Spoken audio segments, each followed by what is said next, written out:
Сега трябва по магазините да пазаруваме. Ама много е студено, приятели.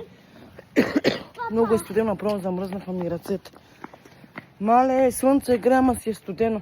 Не бе на хората колите, бе. Не бе, може да има ормат да се караме с хората, са бали. Искаме да пазаруваме поне.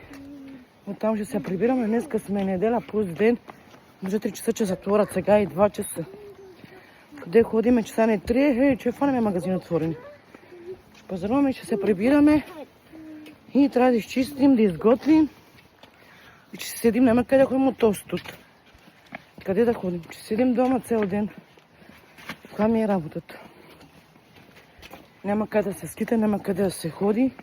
Студено е, не е лето да ходиш на парка, дойш нагоре-надоле. Студено си е, бая. Колко да облечеш фанели, яките, пак си студено. Не става нищо. Това е зима, зимно време. Леле, ужас. И сега, мина новата година, мина Коледата. Ядохме, пихме, показахме си храната. И сега добре дошли в еврото. И добре дошли в скъпия живот в България. Да му мислят хората, които живеят в България, защото някои хора спорят, пак има работа. Милион, че има работа. Ама ти каквото изкарваш парите, каквото работиш, например, за 400, 500 лева да работиш, ти ги даш в магазина. В магазина ги даваш. Ти не плащаш сметки, ток, вода, интернет, кабелни, други работи. Вие не плащате ли българите, бе? Не плащате ли? Да едва ли че ви стигнат парите? За 400 или 500 евро или лева да го кажем. Няма как да ви стигнат. Няма как, защото скъпо си обава, наприха еврото. И да на хората да направят поне нещо с тази стачка. Да направят нещо с тази стачка, за да може да намахнат този евро. Не се намираме в Германия. В Германия си е еврото. Там си чудо Германия, еврото. В България защо го изместиха това евро? Защо? Защото България с български лев трябва да игра, защото това е Република България. Как са го измислили? Какво са го направили? Ама гледат да унищожат народа.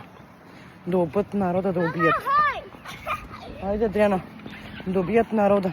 Похалта Перес! Парзалям на тебе! Дико, чого прастава? Дико, ръкона, стоп! Така че, приятели, просто нямам думи. Нямам думи, защото в България няма може да се живе. Дико, ръкона, ей, док! Стоп! No rank! Move долка. Така че, приятели, няма живот в България, няма. Просто ни чака криза, септомна криза. Направо не виждам хората ги жаля по някой път. Жалим ги, защото имат малки деца, ще гладуват, ще ме заруват. На ваше място не бих живяла в България. Знаете ли защо? Първо заради цените и второ, че няма работа. Там не е жар, мамо, там в България има дегенерация. Мерят хората на цигани, българи, турци. Жар на всякакви народ мешат хората, обижат хората. Само като ти си с малко тъмна кожичка, за тебе работа няма. А само да си метачка, друга работа не можеш. Не знаете как е в България. А доколкото в чужбина няма дегенерация, тук може да работи всичко. Само си иска езика. Кажи, мамо. Кажи. Но влака язда. Така че просто не виждам. Не завиждам, просто не ви виждам, сега да кажа. Не виждам как ще се живее в България. Не знам. Господа ви е на помощ, Господа е с вас. Колко стачки да направите, щом са решили евро да правят, че го направят. Да, му мислят хората, които живеят в България. Много път съм го казала, няма смисъл вече България, няма да има в картата, няма смисъл да живеете в България. Заминайте некъде и не се връщате в България. В България няма да има в картата, че се водиме. Аз съм сигурна, че се водиме, отили сме близо до Румъния. И не се водиме румънци, няма се водиме българи, ще се водиме румънци. Така и ще стане. Така и ще стане. Вкараха еврото в край. Умирачка, сандък, всичко се става. Мале, как ще живеят хората?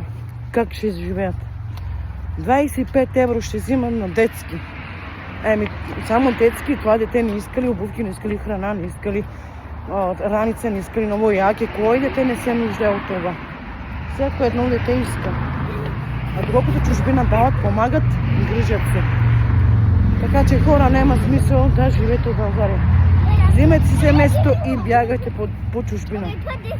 Нека они да ядат еврото, нека они да се не ядат кучетата. Сега и пожелавам лек ден от мене. Чао за сега.